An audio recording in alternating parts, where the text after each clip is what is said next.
Hello, esteemed viewer. Welcome to your first agricultural TV station in the nation, the Agricultural Research Council of Nigerian Television. My name is Joshua Ishan, your host on the program Aqua Farming. For those of you who are tuning in for the very first time, Aqua Farming is a program designed to make you know all you need to know about aquatic world, so we can be able to be sustainable when it comes to producing protein that we feed.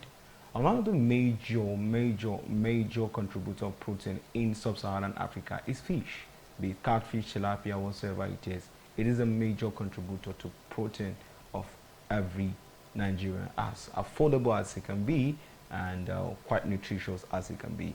Well, today on the program, we'll be looking a little bit, dive into a particular topic that has really crippled a lot of farmers are really packing out of the business as a result of lack of inadequate record keeping or security of the farms, be it predators, be it whatsoever thing that has to do with securing your farm is what we're going to be talking about. So we'll be talking about the importance of farm security and record keeping.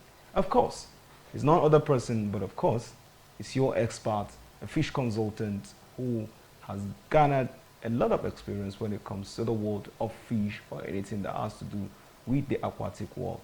Talking about Mr. Gabriel Wase. Mr. Gabriel, it's good to have you again.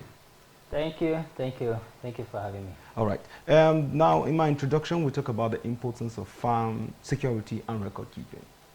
And there are people when you ask, how much did you spend in your fish that you fish, maybe 1,000 fingerlings? They tell you, maybe I spent, I think, because inadequate record keeping, and they don't know if they are making gain or not. And again, is one of the major problems that has really affected this very aspect. If you ask them, are you making gain, they are not precise or definite. Meanwhile, they are supposed to be well detailed, knowing how much they spent. Every couple matters, be it from any aspect of it, needs to be recorded. How important is record keeping? We're going to come to the security. How important is record keeping in practicing aquaculture? Record keeping is of high importance in every business venture, and not only fish farming, but it's most important in fish farming because of the value it portrays. You know, for you to be able to make good management decisions, you need to have an idea of your operations from the previous years, or the previous year and the current year, and that can enable you to make projections of where to make adjustments, what to expect, whether to expand, whether to reinforce, whether to carry out so many other decisions. Record keeping is what triggers your decision making in fish farming. Record keeping is what makes you to understand if you're making progress or you're retrogressing. Record keeping is what makes you know where to focus, to concentrate. Of course, you know, in a farm there are different components. You have the feed mill, you have the fish seeds production, you have the grow out, you have the processing units, you may have several other units. It is only through record keeping that you will know which of these units is doing well. It is only through record keeping that you will know that you need to improve in a particular unit. It is only through record keeping that will make you able to understand the trend of the market over the years and be able to fit in to plan your production cycles to benefit or to get harvest at the right times. There are moments as a farmer you may wish to receive financial aid without proper record keeping. Nobody, no organization, no government will be willing to do business with you, to invest with you, or to have any transaction, official transaction with you. So this highlights the importance of record keeping. Apart from you yourself as a farmer, as an establishment benefiting from the records that you have, you will also need to tender them when you seek loans, when you seek grants, or when you seek partnerships, or when you seek investors coming to invest in your farm. Because From the records, they will see what you have done over the years, the success stories, the challenges, and why you will be needing funding, for what purposes. Only your record can do that for you, because by word of mouth, anything can be said. So it is quite imperative for every farmer to have adequate record keeping. But most farmers are found wanting in this area, especially for farms or businesses that are owned by private individuals and are being operated with them as heads. So they feel that the money is coming from them, they are not accounting to anyone. But there will be a time that you will need to account, because by the time you seek expansion and you seek financial assistance, you will have to account what has been happening over the years. And at that time, you'll be running helter-skelter because there is no document to fall back to. And in keeping records, it does not mean that only those items that are of high value should be recorded. Everything that is spent or expended in the course of any form of production in all the units has to be recorded. As minute as they may appear, they have to be recorded. In fact, you have to cost your own personal labor and record them under your cost of production. There are times that people will say, oh, I bought the seeds, I bought the feed, I bought the medication. The utility cost is not there because they didn't bring out money to buy water. They are pumping, but they used power to pump. They bought petrol to pump water. Sometimes some persons are utilizing family labor and they won't cost it. You have to cost it. If you are doing the labor work yourself, you have to cost it. If I have to render such a service for a day, how much should I be paid? And I am doing it myself, assuming I am paying myself. You cost it and you put it down, so that at the end of every production cycle, you are able to know this is the amount I was expended for pumping, this amount was expended for medication, this amount was expended for salaries and wages, this amount was expended on feed. That will tell you, if I stock so number of fish, this is the cost of production. So after 1 year of operation, you should have an idea. This is the amount I have. I will be able to stock 2,000, 3,000, 4,000 as the case may be. Now, the record is helping you to make a management decision. So at the board meeting, you say, okay, last year we were able to stock 1,000 fish. This was the progress we made. This year we are going to stock 2,000 because this is our current capacity. Without record keeping, that cannot be done. So these are some of the importance that are attached to record keeping, and every farmer should not take them lightly.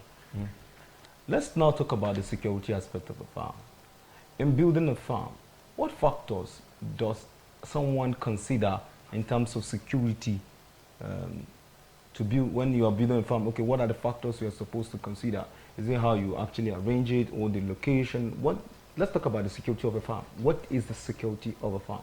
Well, the security of a farm takes different approaches and is in different forms. Unlike the conventional security, the term security is mentioned, people are looking at having to get armed men to guard. Yes, that too is part of it. But it's not just the only or the ultimate. In terms of fish farming, the physical security is there. The biosecurity is also there. Both are so important. There are instances where security personnel on farms are the ones responsible for poaching. That is illegal harvest of fish. Yes, it has happened and one was caught.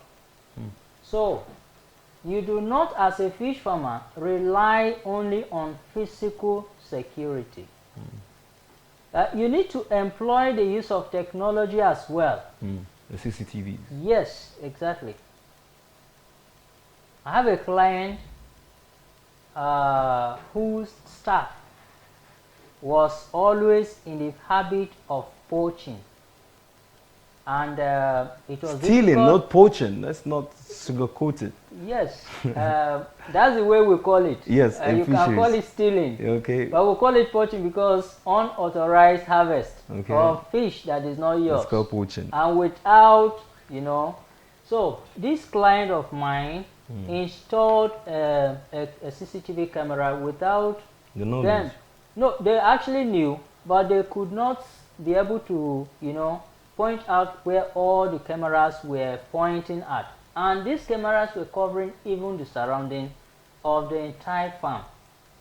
So one of the days, like he will always do, he went in, took some, and arranged with someone that came from outside, went out and handed over, and all the record was there.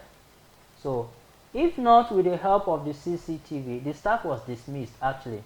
The staff was dismissed. He was handed to the law enforcement agencies. After the case was settled, he was not allowed to come back.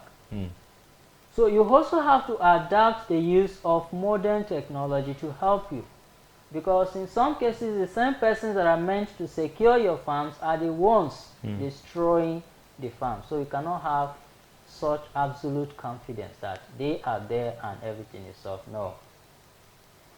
So in terms of physical security, number one, the situation of farm is also important. If you locate a farm very far away from the outskirts, even your own security may be overpowered, or they themselves may compromise easily. So you need to set up a farm where it is easily accessible. If there is any security challenge, help can come without delay. All these factors should be considered when it comes to security. That is about the physical security. They also get experienced security personnel to mount or guard your farm. Aside that, there are other important aspects of security. You have to secure your farm against outbreak of diseases, which is what we call biosecurity. You know, it's a system of having to cut, not allow external forces to interact within your farmed fish. Because whatever that is coming from outside might come with what you don't know. So biosecurity means that you try as much as possible to prevent anything coming from outside the environment to interact with your stocked fish or even individuals. So there are different biosecurity measures that one can take. For instance, you don't allow somebody to go to a different farm and without having to change or clean up, come into an integral part of your farm, say the hatchery. It's not allowed, because an outbreak from one farm which you don't know about might be transferred into your own as well.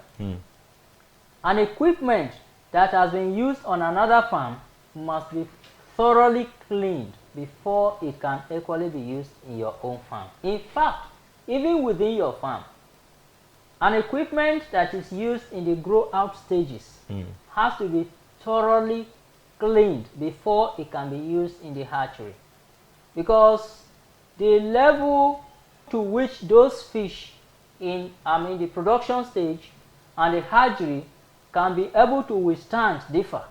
So what cannot destroy them at the production can destroy them in the hatchery. So having to share equipment, the ideal thing is that you ought to have equipment in every section, so you don't have to move one, at least basic operational equipment, one from one section to another. So that is biosecurity. You are trying to minimize contact between your own farm and other external factors, or even within your farm from one unit to another. Then again, we have security against predators, where you have to have a protective net covering of your ponds, especially when they are newly stocked, because at that time they are vulnerable to different predators like birds, and even some reptiles. So a net covering can be able to help. Also, if your farm is situated in an area that is prone to flooding, there is need for you to have a perimeter fence around all your ponds. Yes, so that you use a wire mesh to do that, so that if there happens to be an instance of flooding, your fish will not be able to escape. So no matter how high the water goes, your fish will still be retained for you. There have been instances where people's fish have been flooded away. In fact, just a few days ago, I was in contact with a farmer from Kaduna, which was lamenting why the part of the farm giving them headache was the fisheries aspect, and this is part of the issue, flood. So I thought, okay, this is what you should do, and then at least you'll be free from that one. If there are other challenges, we can tackle them. So security does not only entail you getting armed men to guard your farm, it also entails you guarding your own stock against predators, against poachers, and also against outbreak of diseases. So you can categorize that under physical security and biosecurity, as well as security against predators. So these are the basic aspects of security that should be present in every farm. And like I've said, technology should also not be left out. Wow.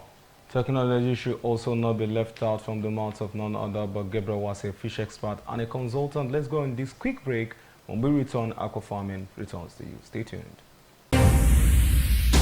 The Agricultural Research Council of Nigeria (ARCN) coordinates the activities of research institutes and is responsible for supervision, regulation, coordination of research activities and programs of higher institutions in Nigeria. And Professor Hamidu Shaributu, since assumption as Executive Secretary of ARCN in April 2020, has solidified the transformation of agriculture in Nigeria through strategic and meaningful execution of research findings for improvement of the agricultural sector.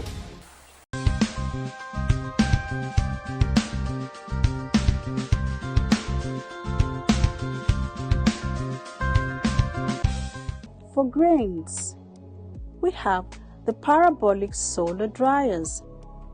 These are specialized solar dryers used for drying agricultural produce such as whole grains, yam and cassava chips, fruits and vegetables more efficiently.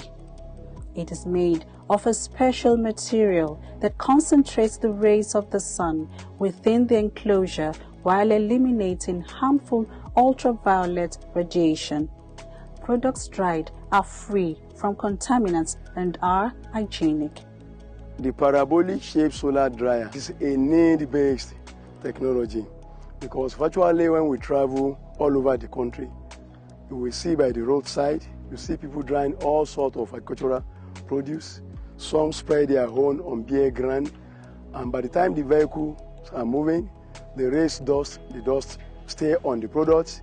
The reptiles will come, they will eat whatever they can eat, drop their feces and their urine on it, and the owner comes in the evening to pack everything together and still eat that product.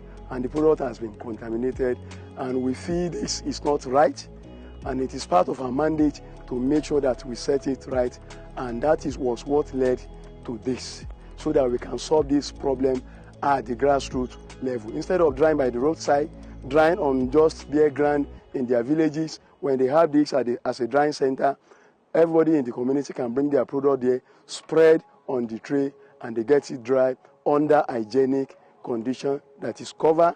And the dryer also have another property to screen the ultraviolet ray of the sun, which is also can cause hazard to human health.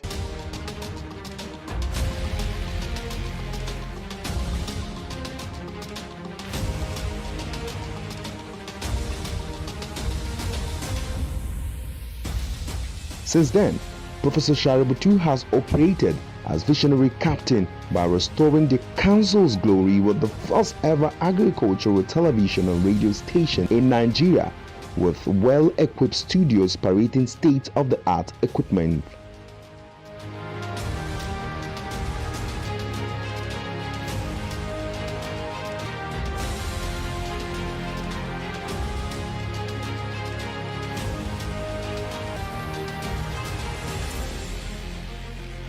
The Agricultural Research Council of Nigeria also has a brand new electronic library to further promote research and visualizations of deep thoughts on agricultural development in Nigeria.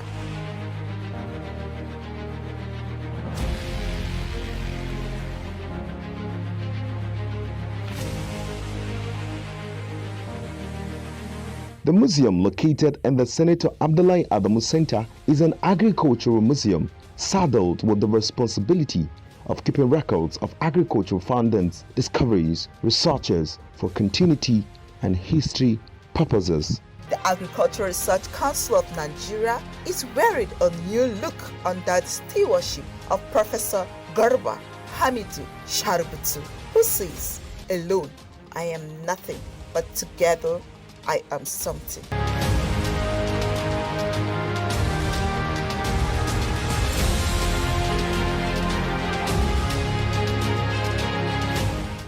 ARCN, promoting agriculture.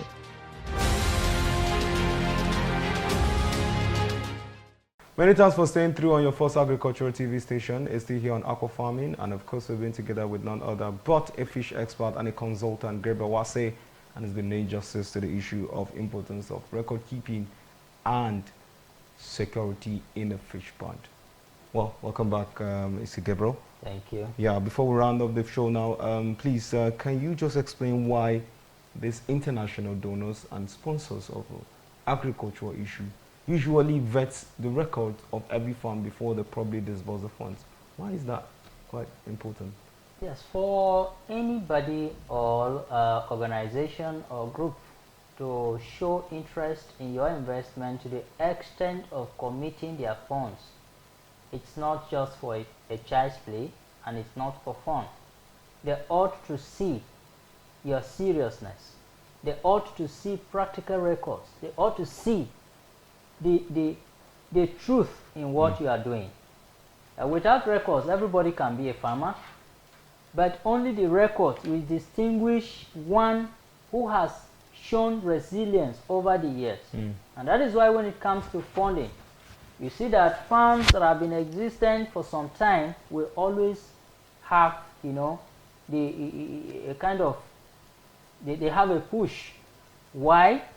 This is because over the years they have been on the business, they are able to withstand the ups and downs. And the essence of anybody coming to invest is to see that you improve on performance and productivity, is to ensure that you get better at what you do for the overall good of the whole society. So nobody is bringing money to put in so that the money will just not come out. So that is why the records are so important. And the record keeping is the only a veritable tool that those organizations can see to be sure that this was done for so period or so number of years. So that is the importance that is attached to it. And that is why I want to use this medium to advise all farmers never to do the mistake of saying, I am not answerable to anyone, because some will think that because they are disbursing the money by themselves, they are using the money, so they are not reporting to anyone. So they feel that there is no need, but there is, because one day you may wish to grow, you may wish to seek financial assistance, and without the record, it cannot be granted. All right. Without the record, it cannot be granted. Now, now again, what are your last words to Nigerian farmers, and then generally to say you have the opportunity to meet the Minister of Agriculture, and or better still, the Blue Economy Minister now, which of course Fish is also under. What will you be your words to him as regarding the issue of fish is facing today in Nigeria? Yeah, first of all, to Nigerians, I would say, Nigerian farmers, I would say resilience. We must continue to strive, even in the biting economy, because it is not easy with any other sector. We are not the only ones, so we must continue to strive, and we expect that help is on the way. That is the hope. And then to the Minister of the Blue Economy, we may like to make this passionate appeal that truly the fishery sector needs help in the country. We have so many fish farmers, but the funding has been the major challenge. The technical know-how is there, the goodwill is there, the commitment is there, but the resources are lacking. So access to funding should be made in such a way that every serious farmer can be able to benefit from. With that, I believe we shall no longer import fish, but we shall rather consume to our satisfaction and export at the same time. All right. Many thanks for staying through, our esteemed viewers, on your first agricultural TV station. The program has been Aqua Farming, a program designed to make sure we tell you all you need to know that is in the water. It could be crab, shrimps, crocodile, whatsoever it is in the water. And of course, today we've been really doing justice to the holistic issue of record keeping and its importance, and of course the security you need to put in place before you embark on any agricultural outfit. On behalf of the crew members, many thanks once again, Gabriel Wasi, for coming through. Thank you so much. We hope you oblige yourself when next we request. Definitely. Thank you very much. On behalf of the crew members, Buba in the MCR, and of course Olusheyin Rusi as well on the camera, my name remains Joshua Ishaya, saying thank you for being a part of it. Have yourself a wonderful time. Bye for now.